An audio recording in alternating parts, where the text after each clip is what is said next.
আমি অন্বেষা গয়েশপুর নেতাজি বিদ্যা মন্দিরের তরফ থেকে আজকের ভিডিওটা ক্লাস 12 এর জন্য।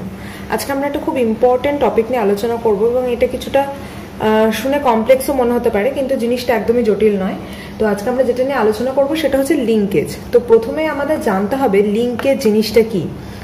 লিঙ্কেজ হলো দুই বা ততোধিক জিন যখন একটা ক্রোমোজোমে অবস্থান করে তখন মাতৃজনু থেকে অপত্যজনুতে সঞ্চারণের সময় জিনগুলি সেই একই ক্রোমোজোমে থাকার চেষ্টা করে, অর্থাৎ এটা একটা ধর্ম বা প্রবণতা, যে প্রবণতা বলে জিনগুলো একই সাথে থাকার একটা প্রচেষ্টা করে, তাকেই বলা হয় লিঙ্কেজ। এবার এই যে লিঙ্কেজ যখন আমরা দেখবো তার সাথে আর একটা জিনিস করবো যে একই ক্রোমোজোমে অবস্থিত সমস্ত জিনগুলিকে একত্রে একটা লিঙ্কড গ্রুপ বলা হয়, একত্রে একটা লিঙ্কড গ্রুপ বলা হয়। অর্থাৎ আমি যদি ধরি যে এটা একটা ক্রোমোজোম, এই ক্রোমোজোমটার মধ্যে দুটো জিন আছে, ক্যাপিটাল এ আর স্মল বি, তাহলে আমরা এখানে বলতে পারি যে এখানে কটা লিঙ্কড গ্রুপ রয়েছে। যেমন আর একটা এক্সাম্পল দিয়ে আমি ইন ডিটেলস বলি তাহলে বুঝতে সুবিধা হবে।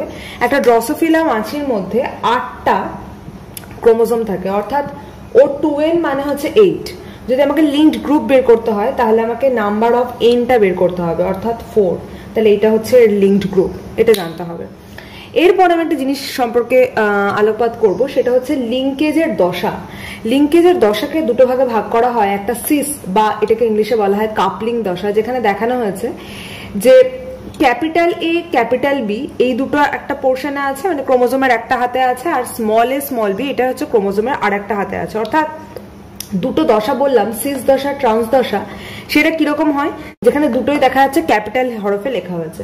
এবার আমরা যদি দেখি ট্রান্স দশাটা, তাহলে দেখবো capital A small B small A capital B, অর্থাৎ দুটোই কিন্তু সেম রূপ নয়, দুটো ট্রান্স রূপে রয়েছে। অর্থাৎ সমস্ত ক্রোমোজোমের যখন একটিতে ক্যাপিটাল এ জিন এবং অন্যটিতে ক্রোমোজোমের বিতে অবস্থান করছে, মানে ক্যাপিটাল এ এর সঙ্গে যে এই বিটা থাকা উচিত ছিল, অর্থাৎ ক্যাপিটাল বি থাকা উচিত ছিল, সেটা অপোজিট ক্রোমোজোমের হাতে অবস্থান করছে, এবং স্মল বি যেটা স্মল এর সঙ্গে থাকা উচিত ছিল সেটা দুটো বিপরীত হাতে অবস্থান করছে। এইরূপ অবস্থানকে বলা হয় বা এইরূপ দশাকে বলা হয় ট্রান্স দশা বা রিপালশন দশা।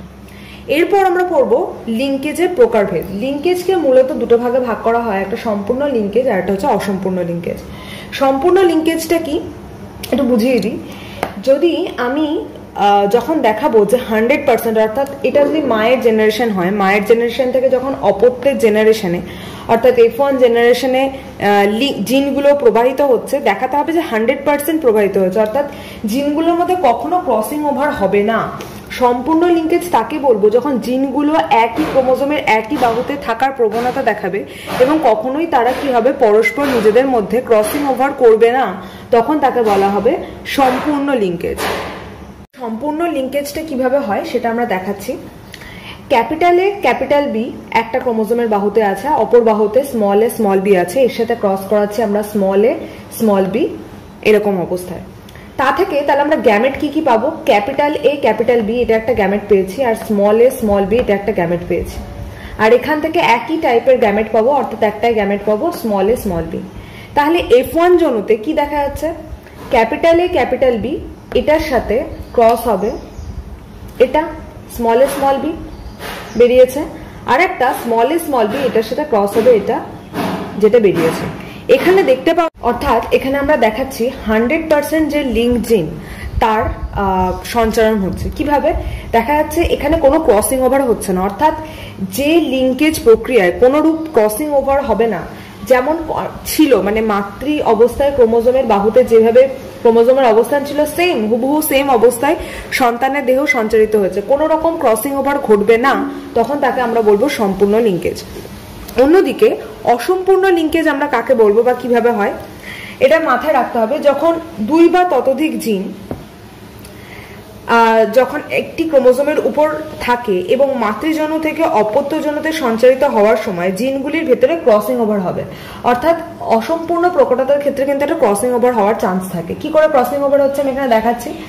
প্রথমে দেখাচ্ছি যে ক্যাপিটাল, যেমন এখানে আমরা ক্রস করেছিলাম, এখানেও সেম ক্রস করছি, এবং সবসময় মাথায় রাখতে হবে এটা কিন্তু টেস্ট ক্রসই হবে। কেন এটা টেস্ট ক্রস, তার কারণটা হচ্ছে এই যে একটা সংকর বা হেটেরোজাইগাস, এর সঙ্গে আমি সবসময় হোমোজাইগাস রিসেসিভের ক্রস করাচ্ছি। আমরা জানি হোমোজাইগাস রিসেসিভ মানে সেটা সবসময় টেস্ট ক্রস। এবং এই যে এখানে আমরা দেখলাম সম্পূর্ণ লিঙ্কেজের ক্ষেত্রে টেস্ট ক্রসে এখানেও কিন্তু মাথায় রাখতে হবে দুজনের মধ্যে কেউ কারোর সাথে মিশে যাচ্ছে না বা কোনো রকম ক্রসিং ওভার হচ্ছে না, তাই জন্য এটার অনুপাত হবে 1:1, 1:1 অনুপাত, কারণ কেউ কারোর সাথে কোনো মিল নেই। আর এই দিক থেকে যখন আমরা দেখবো ক্রসিং ওভার কি করে হচ্ছে, প্রথমে দেখবো এই বাহুটা যেটা সম্পূর্ণ লিঙ্কেজের ক্ষেত্রে আমরা দেখিয়েছি দুটো বাহু, সেটা নিয়ে নিয়েছি। এরপর ক্রসিং ওভার হলে কি হবে, এটা যেহেতু অসম্পূর্ণ লিঙ্কেজ তাই এখানে ক্রসিং ওভার হবে, তাই ক্যাপিটাল এর সাথে স্মল বি যাবে আর স্মল এর সাথে ক্যাপিটাল বি যাবে। ক্যাপিটাল এর সাথে স্মল বি যখন গেল তখন এই একটা ক্রসিং ওভারের গ্যামেট এসছে, স্মল এ ক্যাপিটাল বি যখন যাচ্ছে তখন দেখা যাচ্ছে যে এটার সাথে এটার আর একটা কম্বিনেশন এসছে, আর এখান থেকে আমরা এক টাইপের পাবো। তাহলে আমরা মোট 4টে এখান থেকে অফস্প্রিং পাচ্ছি, যে 4টে অফস্প্রিং এর মধ্যে কি কি দাঁড়াচ্ছে, প্রথমে এটার সাথে যদি আমরা এটাকে ক্রস করাই তাহলে এটা পাবো capital A capital B small A small B, যদি এটার সাথে এটা ক্রস করাই small A small B small A small B, এটা পেয়েছি। এটার মধ্যে কোনো ক্রসিং ওভার নেই তাই এটা হচ্ছে নন ক্রসিং ওভার, কোনো ক্রসিং ওভার এখানে হয়নি, কিন্তু পরেরটাতে ক্রসিং ওভার হয়েছে। তাই ক্যাপিটাল এ স্মল বি এর সাথে যদি আমরা এইটাকে ক্রস করাই তাহলে আমরা এরকম পাবো capital A small B small A small B, আর যদি স্মল এ স্মল বির সাথেও আবার এটাকে ক্রস করাই তাহলেও আমরা পাবো কি small A small B small A small B. এইটা হচ্ছে 100% ক্রসিং ওভারের মধ্যে দেখা যাচ্ছে এইটুকুনি পোর্শনে কিন্তু আমরা ক্রসিং ওভার করতে পেরে। তাই জন্য আমরা এখানে অনুপাত বের করতে হলে 1:1:1:1, 4টে আলাদা আলাদা অনুপাত আমরা এখানে দেখতে। এবার আমরা সম্পূর্ণ লিঙ্কেজের একটা এক্সাম্পল দেখে নেবো।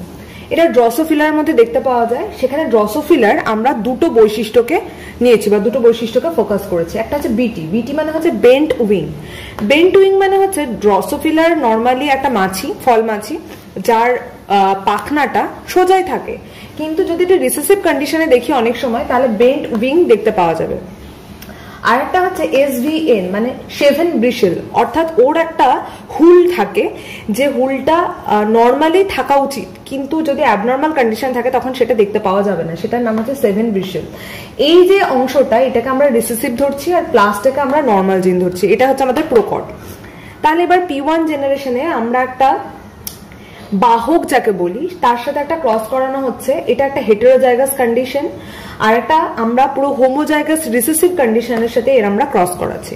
ক্রস করানোর ফলে আমরা কি কি দেখতে পাবো, গ্যামেট কি কি আসবে, এখান থেকে আসবে BT/SVN এই উপরের অংশটা, আর আমরা পাবো প্লাস প্লাস, আর এখান থেকে আমরা পাবো BT আর SVN অনলি।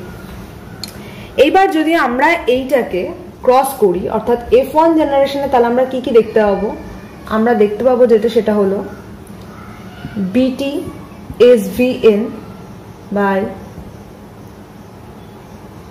BT/SVN। আর একটা আমরা কি দেখতে পাবো, এটার সাথে আমরা এটাকেও করছি BT/SVN, তার সাথে আমরা দেখতে পাবো প্লাস প্লাস। অর্থাৎ আমরা যেখানে দেখতে পাচ্ছি এখানে কোনো রকম ক্রসিং ওভার হচ্ছে না, কোনো রকম ক্রসিং ওভার এখানে দেখতে পাওয়া যাচ্ছে না, এবং সিম্পল ওয়েতে দেখা যাচ্ছে যে মায়ের মধ্যে যে জিনটা ছিল সেটা অপত্যের মধ্যে ইনট্যাক্ট আছে, কারণ এদের মধ্যে কোনো ক্রসিং ওভার দেখা যাচ্ছে না। 100% সেম ক্রোমোজোমে থাকা জিনগুলোই যে অবস্থানে ছিল তারাই সেম ভাবে অপত্যের দেহ সঞ্চারিত হয়েছে। তাই জন্য আমরা এখানে বলবো 100% লিঙ্কে যেখানে দেখতে পাওয়া যায়, এবং যদি অনুপাত বের করি এটার সাথে এটার কোনো মিল নেই, তাহলে এটা হচ্ছে 1:1 অনুপাত আমরা দেখতে পাবো। এটা হচ্ছে ড্রসোফিলার ক্ষেত্রে সম্পূর্ণ লিঙ্কেজ। আমরা যেটা নিয়ে ফোকাস করব সেটা হচ্ছে অসম্পূর্ণ লিঙ্কেজ। এটাও ড্রসোফিলার ক্ষেত্রে এক্সাম্পলটা দেবো। এখানে অসম্পূর্ণ লিঙ্কেজ কথার মানেই হচ্ছে প্রথমে আমাদের মাথায় রাখতে হবে এখানে কিন্তু ক্রসিং ওভার হয়ে যাবে, অর্থাৎ জিনগুলো একই ক্রোমোজোমে যে অবস্থানে ছিল অপত্যের দেহে সেম অবস্থানে থাকার মতো প্রবণতা দেখাবে না, অর্থাৎ এদের মধ্যে ক্রসিং ওভার হয়ে যাবে। তো আমরা এখানে যে বৈশিষ্ট্যটা নিয়েছি সেটা হচ্ছে প্লাস মানে হচ্ছে নর্মাল জিন। তাহলে নর্মাল ড্রসোফিলার ক্ষেত্রে গ্রে বডি দেখতে পাওয়া যায়, অর্থাৎ ধূসর রঙের বডি, সেটা ডমিন্যান্ট। আর VG প্লাস এটার মানে হচ্ছে লং উইং, অর্থাৎ এর যে ডানাটা সেটা আকারে বড় হবে।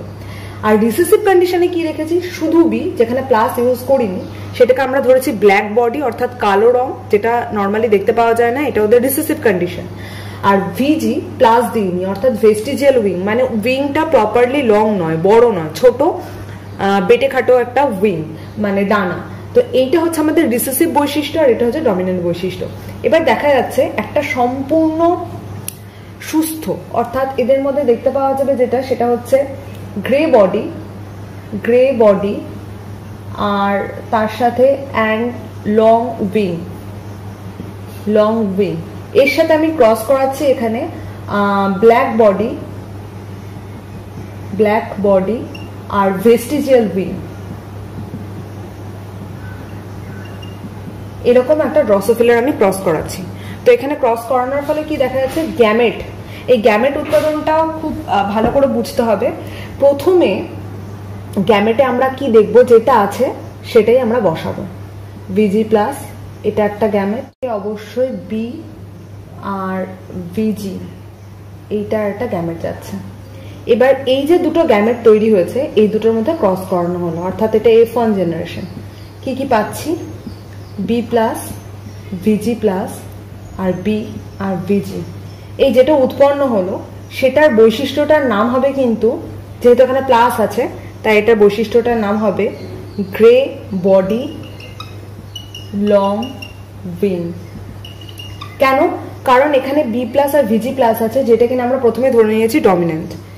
এরপর আমরা দেখাবো নেক্সট টাইম আমরা P2 জেনারেশনে আমরা কি করব, এই যে বি প্লাস ভিজি প্লাস আর তার সাথে বি ভিজি, এটার ক্রস করাবো হোমোজাইগাস রিসেসিভ, অর্থাৎ এটা একটা টেস্ট ক্রস করাচ্ছি, তাই বি ভিজি এটা ক্রস করাবো। এইখানে আসবে মজা, কারণ আমাদের গ্যামেট উৎপন্নকালে দেখবো কিভাবে ক্রসিং ওভারটা হচ্ছে। তো প্রথমে দেখাচ্ছি বি প্লাস ভিজি প্লাস, এটা একটা কম্বিনেশন টাইপ, আর একটা বাহু আছে বি ভিজি, এটা হচ্ছে 100% মানে নর্মাল গ্যামেট, কোনো রকম ক্রসিং ওভার ছাড়া। এবার আমরা দেখাবো ক্রসিং ওভার করে কি করে হচ্ছে। এটার সাথে ক্রস ওভার হলে এটা হবে, তার মানে বি প্লাস ভিজি, যেটা দেখতে পাচ্ছি এটা একটা গ্যামেট।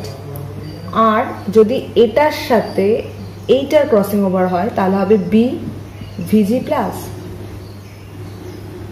হয়ে গেল। আর এখান থেকে আমরা বি আর ভিজি একটাই টাইপস পাবো।